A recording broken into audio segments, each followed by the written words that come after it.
지난 금요일부터 우리의 고유의 명절인 설 연휴가 시작이 되었는데요. 해마다 맞이하는 명절과 달리 올해는 이 명절이 그렇게 크게 기쁨으로 또 즐거움으로 기대하는 마음으로 다가오지 못하는 이유는 무엇일까요? 아마 이 땅의 어지러움과 혼란스러움 그 속에서 더 추락하고 있는 경제의 어려움이 또 우리 모두의 마음을 무겁게 하는 것 같습니다. 이러한 상황 가운데서 오늘 이 일을 행하시는 하나님, 그 하나님이 이스라엘 민족 속에 어떻게 역사하셨으며 그 하나님은 오늘 우리에게 어떠한 역사를 계획하시는가를 다시 한번 말씀 속에 또 교훈받으며 은혜와 위로의 시간이 되기를 주님의 이름으로 축복합니다. 18세기 이성주의가 태동되면서 사람들은 자기들의 이성으로 이해되어지지 아니하는 분야는 모두가 거부하기 시작합니다. 따라서 눈에 보이지 아니하는 신, 하나님은 연구의 대상이 아니었습니다. 그러므로 사람을 통해 신을 연구하기 시작합니다.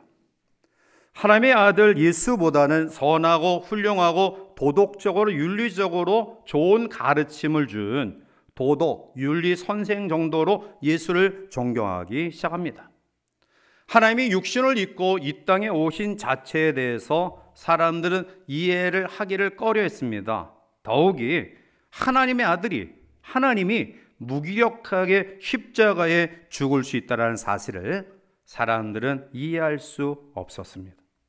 그리고 성경에 기록된 여러 가지 기사와 표적과 이적을 신화에 불과하다라고 치부하며 그들은 생각합니다. 결국 성경에 나타난 저자의 그 신비로운 기적의 사건, 이러한 것들은 지나치게 미화된 예수다. 그래서 단지 육신의 예수, 역사적 예수만을 연구하기 시작합니다.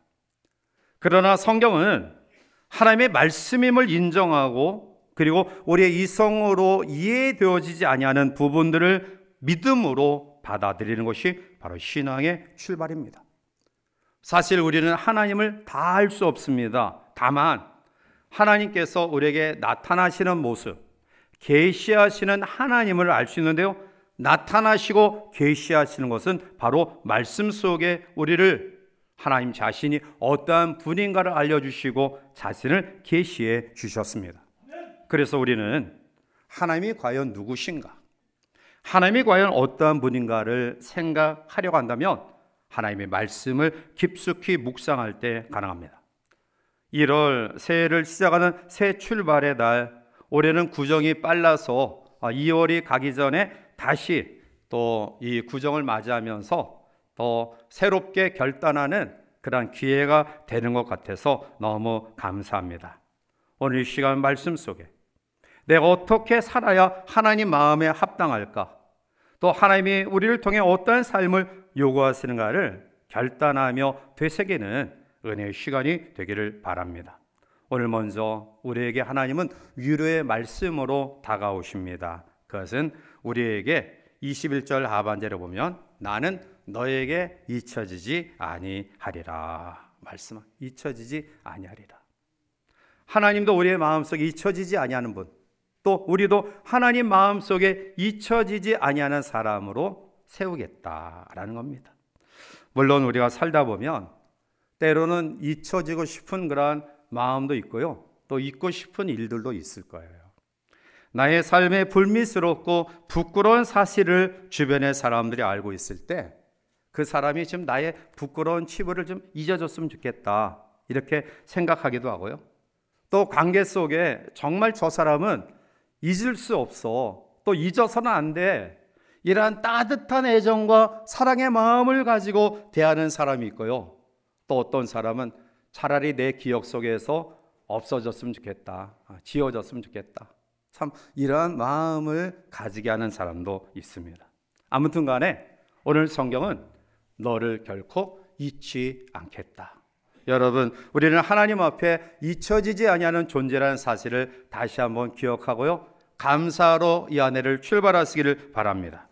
심리학자들은 인간에게 필요한 세 가지 요소가 있다고 합니다. 하나는 자존심입니다. 자신이 주변의 사람들에게 중요한 존재로 평가받기를 원하는 마음이죠.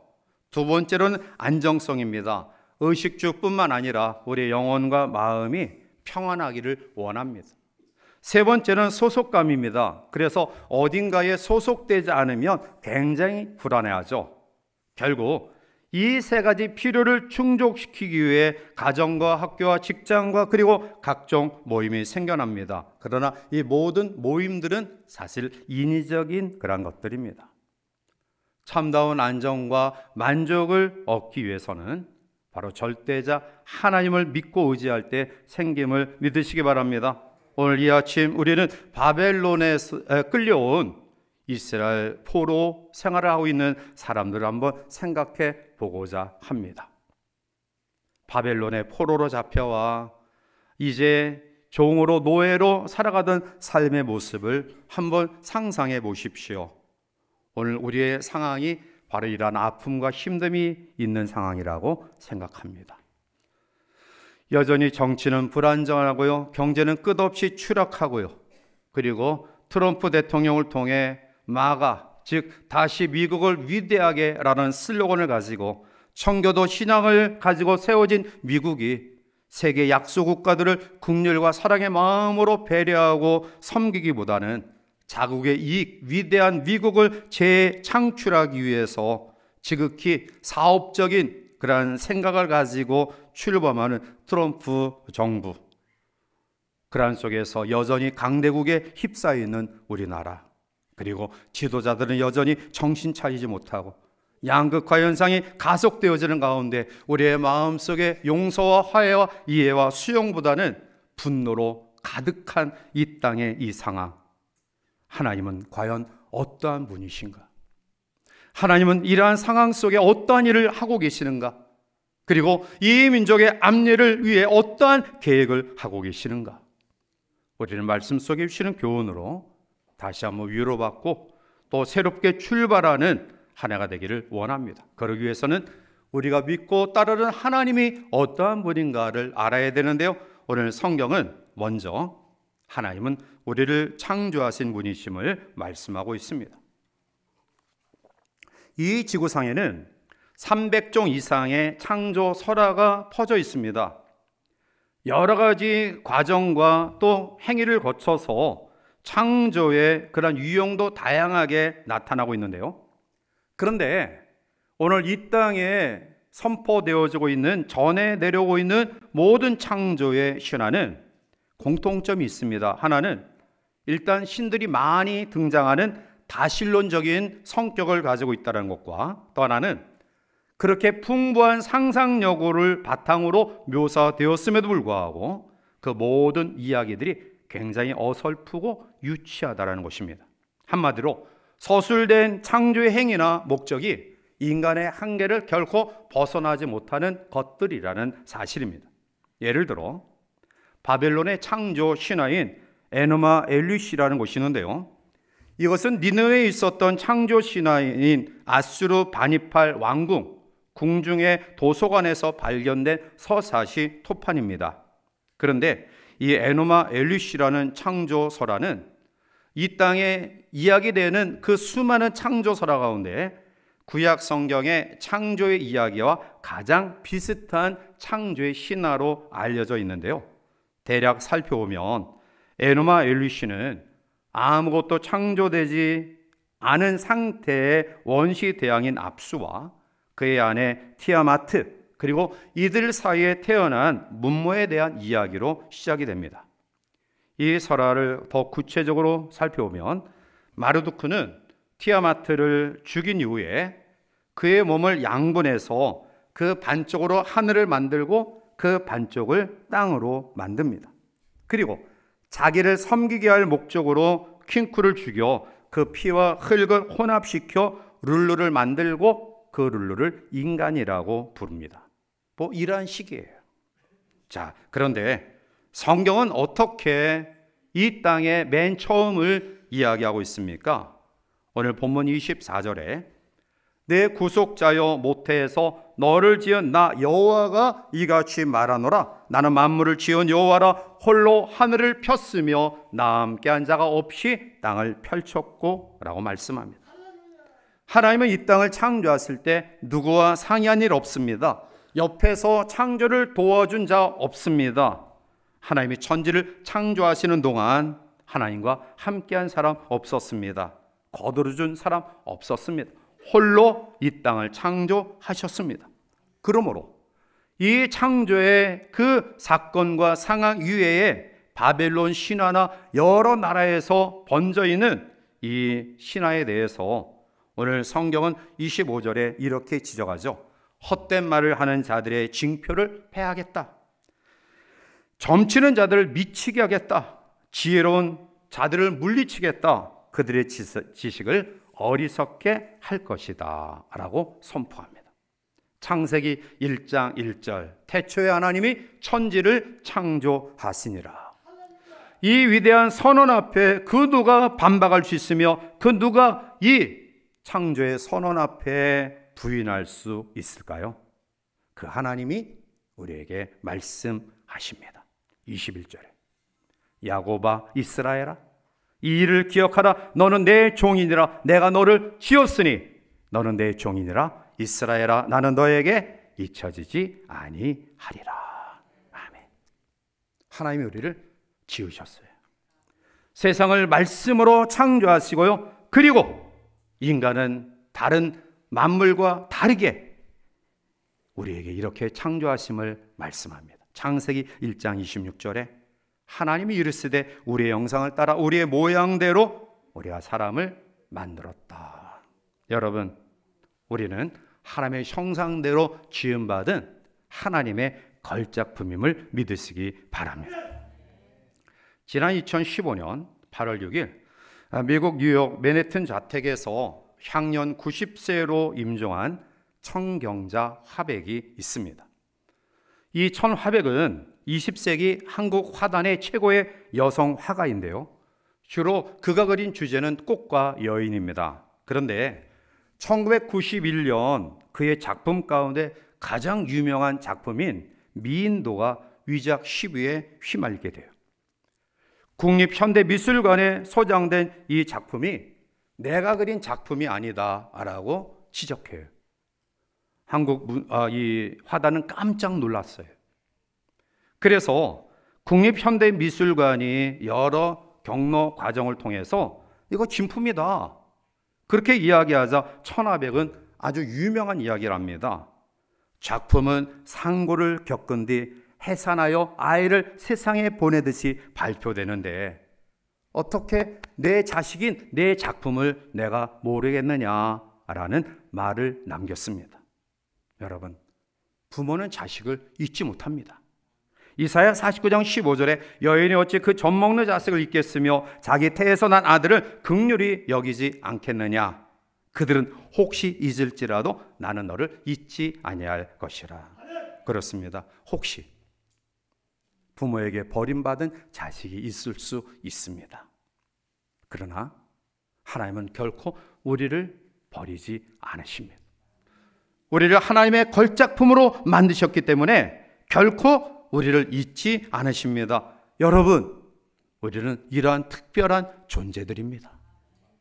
만물을 창조하신 하나님이 자기의 형상대로 지으시고 우리를 잊지 아니하시는 걸작품임을 믿으시기 바랍니다.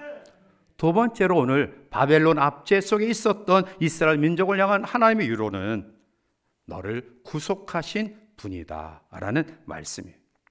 인류의 비극은 하나님의 지으심을 받은 인간이 하나님의 말씀을 불순종함으로 그 비극이 시작이 되었습니다. 아담과 하와가 에덴 동산 파라다이스 하나님이 마련하신 이 천국 같은 생활 속에서 여호와의 말씀을 외면함으로 하나님의 진노를 받게 되죠. 뱀이 꼬입니다. 그 꼬임에 귀를 기울여요.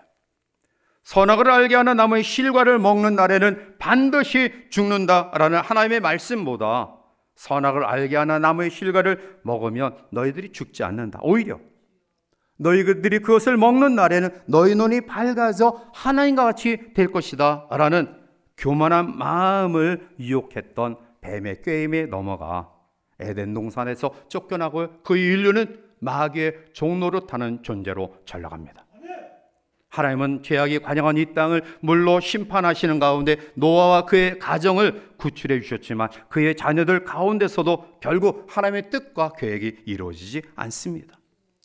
번성한 인류 가운데 하나님은 아브라함을 선택하셔서 그를 부르시고요, 그의 아들 이삭, 그리고 그의 아들 야곱, 그리고 야곱의 12아들을 구별하여 하나님의 선민으로 삼으셨지만 그들은 지금까지 하나님의 뜻을 따르기보다는 불순종과 거역의 삶을 살아왔던 것입니다. 애굽에서 430년 동안의 종노릇 가운데 이방인의 노예가 되어서 철저하게 서름을 받았던 그들은 하나님께 부르짖기 시작합니다. 하나님, 우리의 고통을 기억하시고 이 고통에서 우리를 벗어나게 하소서. 살려달라고 부르짖는 이스라엘 민족의 간구에 하나님 응답하시고요, 그들을 구속의 놀라운 축복을 허락하십니다. 모세를 통해 애굽 생활에서 벗어나게 하시고 광야에서 훈련받게 하시고 그리고 약속의 땅 가나안 정착 과정 속에 하나님은 이렇게 다짐하십니다. 신명기 4장 37절과 38절에 여호와께서 내 조상들을 사랑하신 고로 그 후손이 너를 택하시고 큰 권능으로 친히 인도하여 애굽에서 나오게 하시며 너보다 강대한 여러 민족을 내 앞에서 쫓아내고 너를 그들의 땅으로 인도하여 들여서 그것을 내게 기업으로 주려하심이 오늘과 같으니라. 신명기 4장 39절 40절에 그런즉 너는 오늘 위로 하늘에나 아래로 땅에 오직 여호와는 하나님이시요 다른 신이 없는 줄을 알아 명심하고 오늘 내가 내게 명령하는 여호와의 규례와 명령을 지키라. 너와 내 후손이 복을 받아 내 하나님 여호와께서 내게 주시는 땅에서 한없이 오래 살리라. 아멘. 그런데 가나안 땅에 들어갔던 이스라엘 민족이 어떠한 삶을 살았습니까? 유일신 하나님을 사랑하고 그 하나님만을 경외하라고 말씀하신 하나님의 당부를 잊고요, 그들은 가나안의 농경신과 또 여러 가지 잡신들을 섬기기 시작합니다. 이사야는 이 통탄의 환경을 이렇게 이사야를 통해 하나님은 책망하시죠. 이사야 1장 2절과 3절에 하늘이여 들으라, 땅이여 귀를 기울이라. 여호와께서 말씀하시를 내가 자식을 양육하였거늘 그들이 나를 거역하였도다. 소는 임자를 알고 나귀는 그 주인의 구유를 알건만은 이스라엘은 알지 못하고 나의 백성은 깨닫지 못하는도다 하셨도다. 결국 가나안의 축복의 땅을 살 자격을 잃어버린 그들은 아수르에 흩어지고요, 바벨론에 의해 끌려가 노예 생활 가운데 거합니다. 이 민족의 암울함, 그리고 혼돈, 그리고 미래를 이야기할 수 없는 절망스러운 가운데 하나님은 말씀하십니다. 21절 야곱아 이스라엘아 이 일을 기억하라. 너는 내 종이니라. 내가 너를 지었으니 너는 내 종이니라. 이스라엘아 너는 나에게 잊혀지지 아니하리라. 아멘. 너는 나에게 결코 잊혀지지 아니하는 자녀다, 백성이다. 그리고 22절 본문에 이렇게 선포합니다. 내가 내 허물을 빽빽한 구름같이 내 죄를 안개같이 없이 하였으니 너는 내게로 돌아오라. 내가 너를 구속하였음이니라. 구속하셨다라는 말씀이에요. 구속의 의미가 뭡니까? 값을 지불하고 샀다라는 말씀입니다. 이스라엘을 구속하기 위하여 엄청난 대가를 지불하셨습니다. 애굽에서 불러내기 위해 그 많은 애굽의 사람들이 희생당했습니다. 광야 삶의 여정 속에 희생된 아말렉, 아모리, 그리고 바산 사람들이 얼마입니까? 그리고 가나안 정복 전쟁 속에 가나안 7족속의 희생, 그 희생은 이루 말할 수 없습니다. 그 엄청난 대가를 치르고 너는 내 백성 되게 하였다. 너는 내 민족, 내 자녀가 되게 하였다. 하나님이 그들을 결코 포기할 수 없는 이유가 여기 있습니다.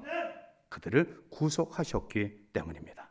그리고 오늘 우리에게 말씀합니다. 이 민족에게 말씀합니다. 대한민국을 구속하셨다. 오늘 저와 여러분들을 구속하셨다. 오늘 하나님 우리에게 말씀하십니다. 오늘 22절 말씀을 여러분들이 깊이 다시 한번 묵상하시길 바랍니다. 내가 내 허물을 빽빽한 구름같이 내 죄를 안개같이 없이 하셨으니 너는 내게로 돌아오라. 내가 너를 구속하였음이니라. 아멘. 그 엄청난 죄를 용서하시겠다라는 거예요. 왜? 구속하셨기 때문이라는 겁니다. 이제 이 값진 희생을 헛되지 않게 하는 일은 내게로 돌아오라 라는 말씀. 1월이 이제 4주 지나는 과정 속에 우리 성도들이 저에게 참 기쁘고 좋은 소식들을 줘요. 어떤 분은 새해를 맞이해서 또 교회에서 임명하는 직임을 내가 감당할 수 있을까? 또 내 사업도 바쁘고 힘든데 이해를 할 수 있을까? 그런데 기도하면서 순종하여 그 직임을 수락하는 순간부터 사업체가 잘 된다는 거예요. 막 계약이 막 이루어진다는 거예요. 그래서 하나님이 또 이렇게 나의 마음을 위로하시고 용기를 주시는구나. 또 어떤 분은 목사님 가정처럼 올해 매주 감사원금을 드려야 되겠다. 그렇게 결심하고 감사의 예물을 매주마다 드리기로 시작했는데요. 마음속의 기쁨과 또 감사가 또 행하는 일들 속에 또 놀라운 부흥의 역사를 경험케 하심을 통해 하나님 앞에 참 감사하고 복된 믿음으로 지금 한 달을 보냈다고요. 그 외에 새해를 맞이하면서 그냥 2025년이 무근해 새로운 결단, 하나님이 우리에게 주시는 감동, 그 모든 것들을 단지 하나님 앞에서 말씀으로 순종하지 못하고 여전히 예전에 가졌던 우리의 믿음의 형태와 삶의 모습을 가지면 2025년은 여전히 무근해요.